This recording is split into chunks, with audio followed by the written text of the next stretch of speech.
السلام علیکم ورحمۃ اللہ وبرکاتہ۔ کیسے ہیں ساتھیوں آپ لوگ؟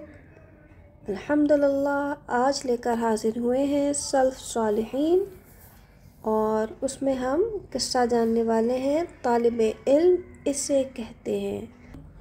اعوذ باللہ من الشیطان الرجیم، بسم اللہ الرحمن الرحیم۔ رب اشرح لی صدری ویسر لی امری واحلل عقدۃ من لسانی یفقہوا قولی ربی زدنی علما۔ امام بقی نے امام احمد بن حنبل سے ملاقات کرنے اور ان سے علم حاصل کرنے کے لیے پیدل اندلس سے بغداد کا سفر طے کیا۔ اندلس اردو میں کہتے ہیں اور عربی میں بھی اندلس کہتے ہیں، اور انگلش میں ہم اسے جانتے ہیں اسپین کے نام سے۔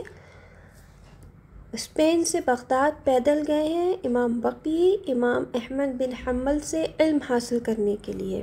علم کے لیے پیدل سفر ہو رہا ہے۔ امام بقی خود اپنی روداد سفر بیان کرتے ہوئے کہتے ہیں، جب میں بغداد کے قریب پہنچا تو مجھے امام احمد بن حنبل کے آزمائش، فتنہ، خلق قرآن کی اطلاع ملی، اور مجھے معلوم ہوا کہ انہیں لوگوں سے ملنے جلنے اور تعلیم و تدریس کرنے پر پابندی لگی ہوئی ہے، نہ کسی سے مل سکتے ہیں اور نہ ہی تعلیم و تدریس کا سلسلہ قائم کر سکتے ہیں۔ چنانچہ آزمائش کی اس خبر کو سن کر مجھے سخت تکلیف پہنچی۔ بغداد پہنچ کر میں نے اپنا ساز و سامان ایک کمرے میں رکھا اور امام احمد بن حنبل کے گھر کی تلاش میں نکل پڑا۔ پوچھتے ہوئے ان کے گھر پہنچا اور دروازے پر دستک دی تو امام احمد بن حنبل نے از خود میرے لیے اپنے گھر کا دروازہ کھولا۔ میں نے عرض کیا، ابو عبداللہ، میں ایک اجنبی آدمی ہوں، حدیث کا طالب علم ہوں، سنت رسول صلی اللہ علیہ وسلم کو لکھنے کا شوق آپ کے پاس لایا ہے۔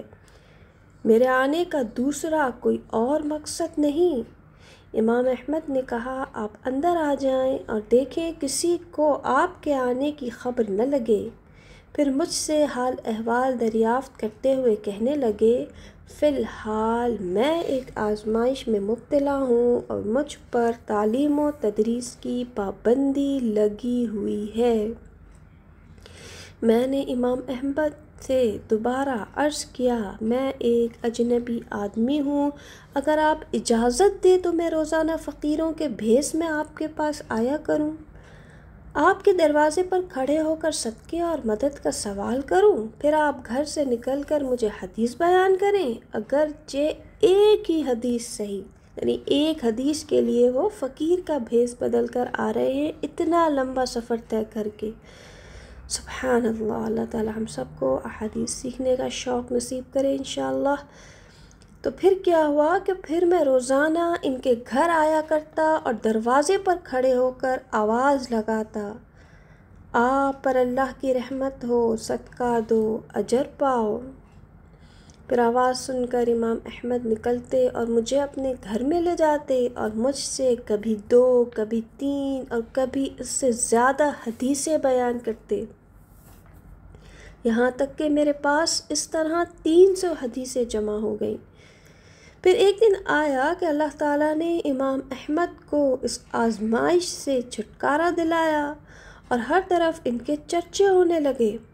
اس کے بعد جب میں امام احمد بن حنبل کے پاس آتا، جب وہ اپنے وسیع علمی حلقے میں اپنے طلباء کے ساتھ ہوتے تو مجلس میں میرے لیے جگہ بناتے اور مجھے اپنے قریب بٹھاتے اور حدیث کے طلباء سے مخاطب ہو کر فرماتے، دیکھو طالب علم اسے کہتے ہیں۔ سبحان اللہ۔ تو طالب علم کا مطلب کیا ہے؟ طلب کرنے والا۔ کیا چیز طلب کرنا؟ علم طلب کرنا۔ تو وہ فقیر کے بھیس میں صرف ایک حدیث کی طلب میں بھی وہ آیا کرتے تھے، اور وہ نہیں چاہتے تھے کہ جو اتنا لمبا سفر اللہ سبحانہ و تعالیٰ کی رضا کے لیے طے کیا ہے وہ بغیر حدیث کے ہی وہ واپس جائیں۔ سبحان اللہ، سبحان اللہ۔ اللہ تعالیٰ ہمیں صالحین کا ساتھ نصیب فرمائے انشاءاللہ۔ جی ساتھیوں، انشاءاللہ اگلے آنے والے نئے ٹاپک تک کے لیے مجھے اجازت دیجیے. اپنا بہت خیال رکھیے گا.